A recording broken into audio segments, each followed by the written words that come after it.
Hey fellow Vault Dwellers, it's Angry Turtle and welcome to Perkopedia Part 1, when we rank all perk cards in each category, and as well it's a full explanation of what those perk cards are doing, a deep dive. As perk cards do not always explain everything, so first card, and yes I know it's reverse order, somehow I arranged them so alphabetically, but from the last letter first. Traveling Pharmacy. Very powerful perk, 90% reduction to all chems, everything under chem category. Keep in mind here, the maximum weight reduction is 90%. Therefore, that let's say you have chem that weighs 1 pound. With this perk, it will weigh 0.1 pound. If you add as well a 3-star legendary effect on your armor that reduces the weight of chems and food, it will not add up. So one or the other, as it cannot be reduced more. After you reduce the weight by 90%, that's it, you will not be able to reduce it anymore. So 90% is the maximum, so I will not put it in S tier, which is the best of the best. I will put it in A. Very useful, but yeah, the legendary effects on armor is just better. Then Tightly Wound, this was fixed and is working with spin-up weapons, making them start firing twice as fast as they will otherwise. So very powerful. Not S tier again, as it doesn't affect damage and so on, but definitely deserving to be here in A for the spin-up weapons at least. Sturdy Frame, a useful one, as that's a weight reduction, but unfortunately only 50% for normal armor, so not a power armor. It can weight half of the weight, only useful for dedicated mules and someone who's trying to max out carry weight potential. There is a use case, but not much, so you put it under C. Strong Back, since this perk was reworked and now scales with strength, can provide a really nice boost to carry weight, but mainly for characters with already high strength. So it is very good, very high boost to the carry weight, but you need to have high strength, and it's not as powerful as just reducing the weight of items, let's say Traveling Pharmacy, is better in my opinion. Therefore, I'm putting it to B. It will be tier B, because yeah, it's good, but there are much better. And then Strong Arm. Increased throwing range. Throwable weapons are still not very good. Very niche case scenario. Very slight effect. I would say almost useless. So you may disagree with me. In my opinion, it deserves tier F. Slugger. Melee weapons do 30% damage to crippled targets. Sounds promising. In case of melee weapons, that's a very small bonus, unfortunately. And Crippling and relying on Crippling with melee weapons, I was trying it. There are better options. You could use it, but most people will not. Effect is very small. There are better cards. Let's say there will be some edge case scenario when you could use it, but not much, so going to C. Shotgun Jump. What this one does, plus 10% damage to crippled targets per projectile your weapon fires. It may be really good with shotguns, as they do fire 8 projectiles, in which case it gives them 80% bonus damage, and most shotguns is ballistic. Ballistic weapons cripple very fast. Absolutely S tier.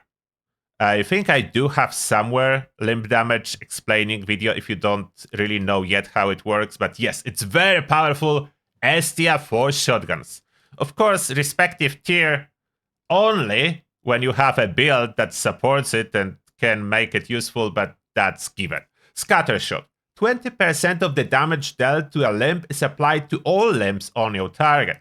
On crippling dedicated builds, like a shotgunner builds and general ballistic weapon builds, that's awesome, because in result you can use Bully's 4-star legendary and you have Tormentor under Perception that provides awesome synergy to this one, and it can, in result, boost your damage by a lot. And this 20% carryover with Crippling dedicated build is enough to very quickly cripple all limbs on the target, even on some bosses. Therefore, for shotguns and Crippling dedicated build, Scatter Shot will be S tier. Strong S tier for Crippling dedicated builds. Radioactive Strength, Ghoul exclusive perk, very high numbers, 150% bonus damage. It used to be absolutely devastating when used with Auto Axe and Shredders. No longer works with them. In practice, when I try it now, it provides, let's say, moderate amount of extra damage with your power attacks. It's not so noticeable. They change it to additive, not multiplier, and melee power attacks are already total bonus way above 1000%. So adding 150 from 1000 to 1150, it is helpful. It is doing a little bit more damage, but nowhere near enough to justify losing glow on the ghoul, in my opinion. If you find different results, let me know, but for me, it may be a use case if you really want to squeeze out maximum damage, but B at best. I'm not even using that on my melee builds on a ghoul. B at best. Portable power, another weight reduction, but this one only power armor pieces, including power armor frames. One frame is 10 pounds, so with this perk it will be down to 2.5, but how many frames are you carrying on yourself to justify it? Useful for mules. If you have mule for power armors, it will be useful. I don't think it's useful for the main character, so I'm putting it under C, as it is useful for mules, so that is something. Then we do have Pain Train. I would like to give it S tier for the fun factor, but objectively it is not. But on dedicated Pain Train character in power armor, it is doing damage. It is devastating enemies. It is working. I even have build for that, so you probably checked that out already, as this build is a couple months ago. But yeah, super fun, and it is powerful. It is killing enemies. Then for, I will say, on dedicated builds, I would justify A tier. It is fun, and it is good. So I'm putting it under A. Pack Rat, 75% reduction for junk, all the scrap that you pick up. Really good for hoarding. On Hoarder dedicated build, I'm using it. It's awesome. It can be combined with one piece of armor that does the same thing to add up, and you will have 90% reduction, which is awesome. But yes, only dedicated Hoarder build, not for everyone. I would not say it's for everyone. So I'm putting it under B. Very good for Hoarder build, not so good for everyone else. So Pack Rat under B. Ordnance Express, a must-have for a launcher build. But that's it. None other builds really require it. Must-have for a launcher build. I will put it under B with others, as the use case is really limited, but powerful when you need it. Natural Stance. Sounds awesome for melee, while equipping a melee weapon, reduce incoming stagger by 25%. In practice, as I was using it and trying it, it's hard to notice any difference. So I would say, unfortunately, Natural Stance, you're going to useless tier. F is there for useless. So you are there with other useless perks. There's not so many, luckily. Used to be a lot of useless perks in the past, but that improved. Martial Artist. Your melee weapons weigh 60% less, and you can swing them 30% faster. Very good for a melee weapon, especially classic melee builds. Not for spin-up builds. Oh, the fun fact here, if you have spin-up build, auto-axe build, Tightly Wound will work on auto-axe, so that's worth to mention about Tightly Wound for melee builds on auto-axe. Martial Artist on everything else. On classic melee, very good perk. Faster swing is the most important on classic melee, and as well the weightless. So I would say a solid A tier for a melee. Love the spread. Weapons that fire 3 or more projectiles gain 30% range. It's nice, it's handy. It can be used with 2-shot Gauss minigun with pentabarrel, because it's firing 3 projectiles, so it counts for that. Realistically, limited amount of weapons, and usually hard to squeeze in to the build, as there is so much better stuff that directly boosts your damage, and almost always, if we have a choice, a little bit of convenience or more damage, we'll choose more damage. So I would say handy, but yeah, not on the top. Joining other perks under B. Lock and load, so part of the new mechanic of Bulletstorm. It lets you keep half of your stacks of Bulletstorm when you reload, which is essential for everyone who wants to use Bulletstorm. The fact that it's increasing reload speed is insignificant here, so the first part, that lets you keep half of the stacks, is key. And Bulletstorm is #1 of new systems for damage increases under strength, even stronger than the limb damage. Therefore, it is a strong S tier. There will be more of them joining. Nikapa. Melee weapons deal extra limb damage and no power tools. That's a big one. It means no auto axe that could actually use that. Regular melee weapons do decent amount of damage to limbs already without any added perks, if those are ballistic. There is no good synergy with limb damage and melee weapons at this moment. So, personally, I gave up on focus on Crippling at all on my latest melee builds, just because of that lack of synergy and better options. So I would say, unfortunately, those are barely useful, so they are going to C. They can be a little bit useful in some particular scenarios, not by much. Iron Fist. Your fist deal more damage based on your damage resistance. It maxes out at 1000 damage resist and offers 100% damage to your unarmed weapons, all your fist weapons. 1 point cost, that puts it on top for melee builds. 1 point, 100% damage, that's brilliant. That's the value card. It wouldn't be in S tier if it would cost more, but because it's 1 point, it's absolutely S tier. Incisor, 75% armor penetration for all melee weapons. One downside, does not apply to dot. For whatever reason, dot effects like bleed, fire, poison do not benefit from your armor penetration, which is a big downside as melee weapons have lots of dot as of recent update damage over time. So it is still very good, but I will not put it as S tier. With cost of 3 points and amount of damage resistance enemy has, it is adding damage. It is really good, but I would not justify absolutely strongest and the best of them all, as I did try an equipping Incisor, and for most regular enemies, I didn't notice a difference.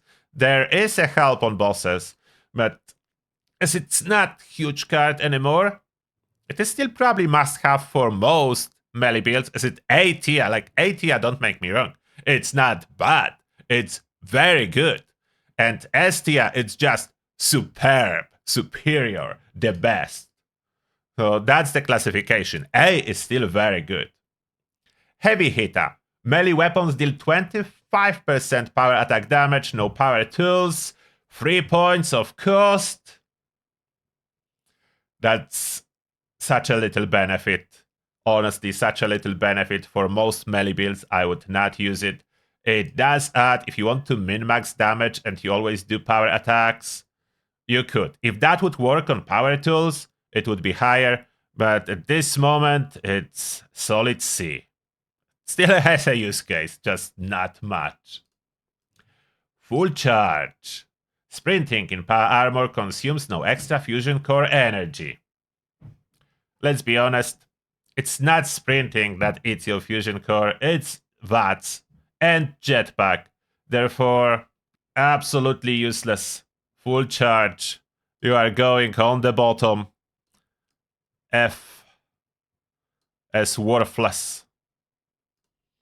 As it's doing, as they say, it's doing F all. Easy target. 75% range damage to crippled targets.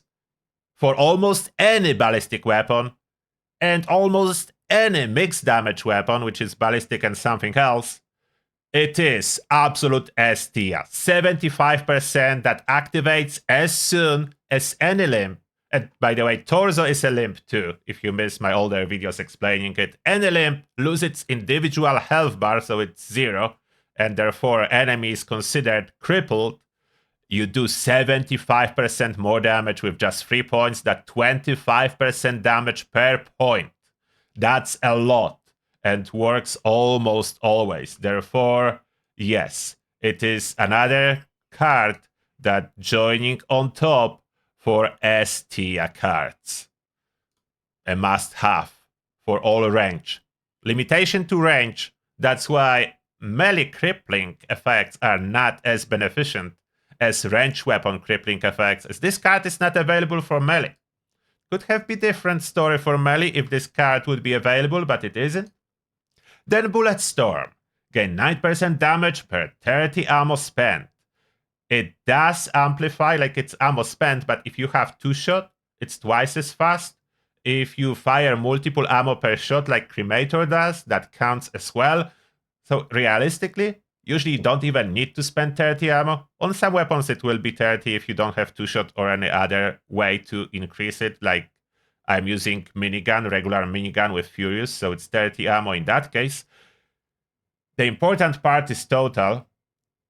By default maxes at 10 stacks, but soon we'll see another card that doubles that. So total bonus is 180%.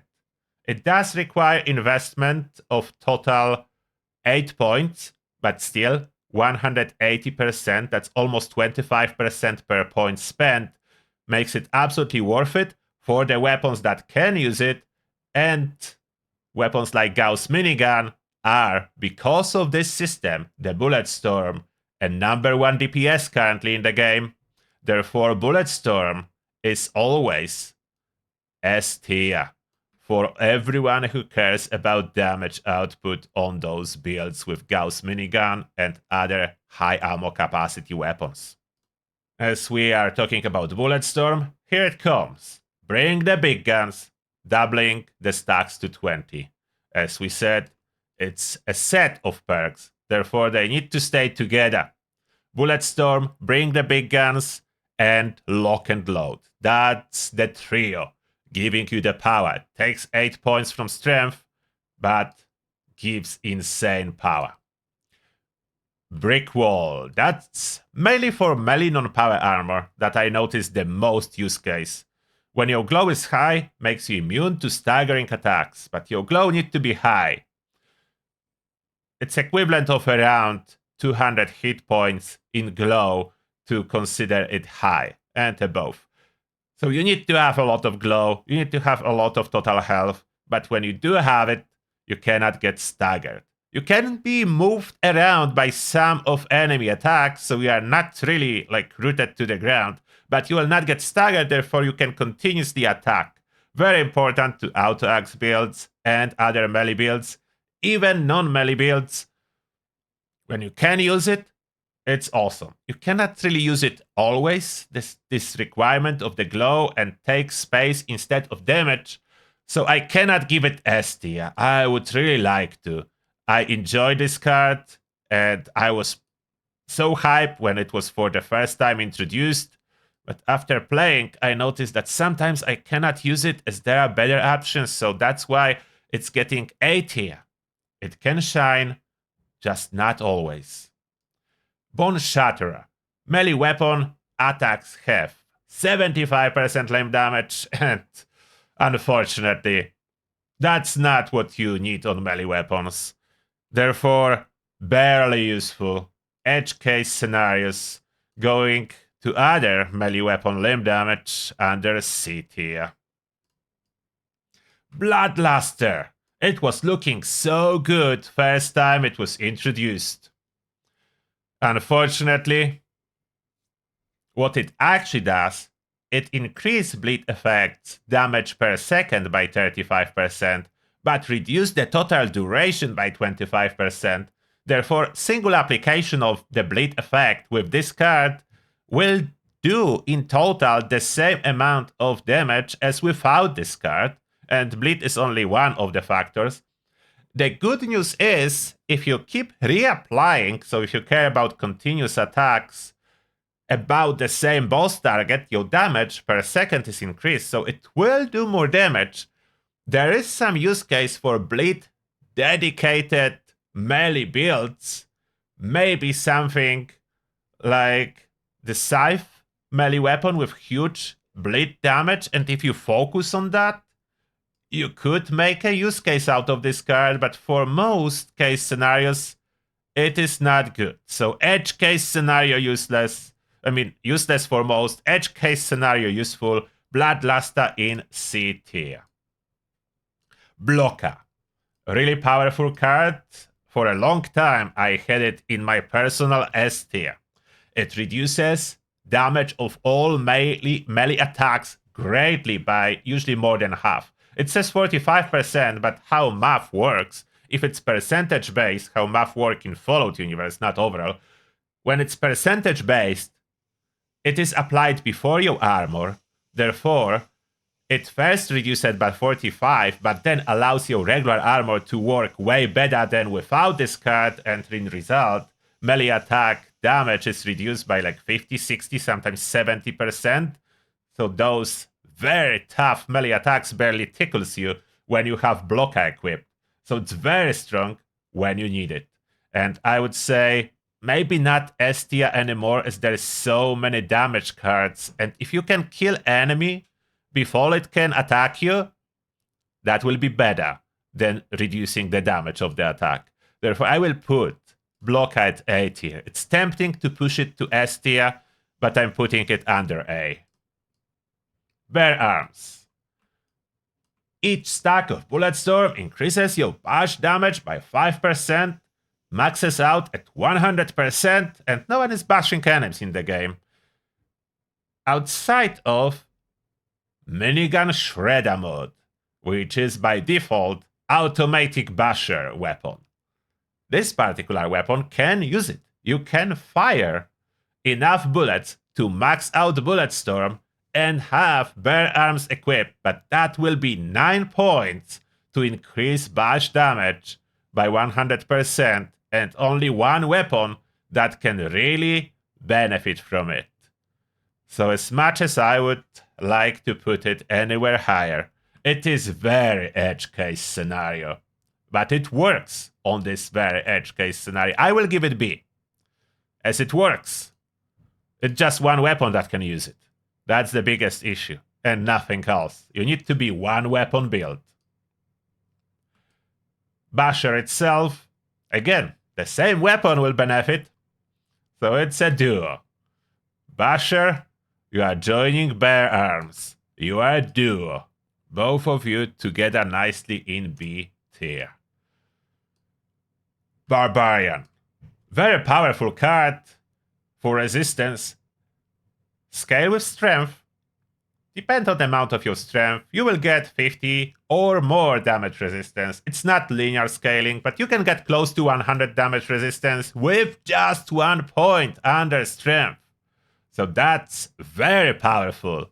I think it deserves to be in A. I would give it as, if not the fact, it's better to add damage and kill enemy before enemy can attack you. That's why I'm giving defensive perks mostly A tier and not S. That's the main reason.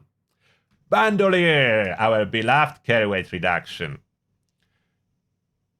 It's Very nice, and used to be popular on a lot of builds when Railway was dominating. What it's good for? Railway spikes and cannonballs. As those two are very heavy, and you need to carry them. When you need to carry them, you need bandolier. For everything else, it's not essential. Ballistic ammo in overall is not so heavy. And if you have followed first, you can store it in ammo box. So it's still useful, but unfortunately not the best of the best. I would put it under B. There are some case scenarios when bandolier is still very useful, just not always. Arms of Steel, Ghoul exclusive. This one is for everyone who doesn't like VATS. It's very helpful there if you don't like VATS. Extra stability and accuracy for ghouls. Nice. But doesn't give any damage. And there are better cards. So I'm giving it, again, solid B. Maybe B plus on this one. Arms Keeper. Weapon weight reduction. This is absolute must-have for everyone with huge arsenal. Doesn't give any damage. It's not 90% unfortunately, but applies to all weapons. And again, you can combine with one armor piece with weapon weight reduction on 3rd star, and you will get total of 90%. Very handy. I run it always, as otherwise I cannot move. So it's my personal S tier from the cards, but objectively I will say A+. My personal S, but objectively A+. Here, S tier for builders. You can put it on and destroy your own camp items if you prefer how they look destroyed, or you do some fancy stuff like some of those rockets, prefabs, like fly when you destroy them, so that's cool, and you need this card for that. Very handy for builders. And not really combat or anything like that, so there is no PvP with camps. I'm putting it under C, sorry builders. Combat cards over fun camp cards.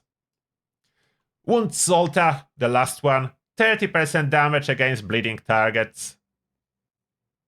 Can be handy. For melee builds, not so much. If that's a harpoon build, then it may be more beneficent. It's 10% damage per 1 perk point. It's not awesome, but there is a use case. The value is not great, so it cannot get S or A. And the case scenario is limited to the bleeding targets. Just more of them now because there's more bleed damage, but not so often. And the cost is high. Sorry, Wound Solta. Your edge case scenario is under C. And that's the tier list and explanation for all strength perk cards. How do you like this format of the video? Let me know, and as well share your opinions. Is that tier list how you will put it together? Or maybe not. Let me know, and see you in the next one.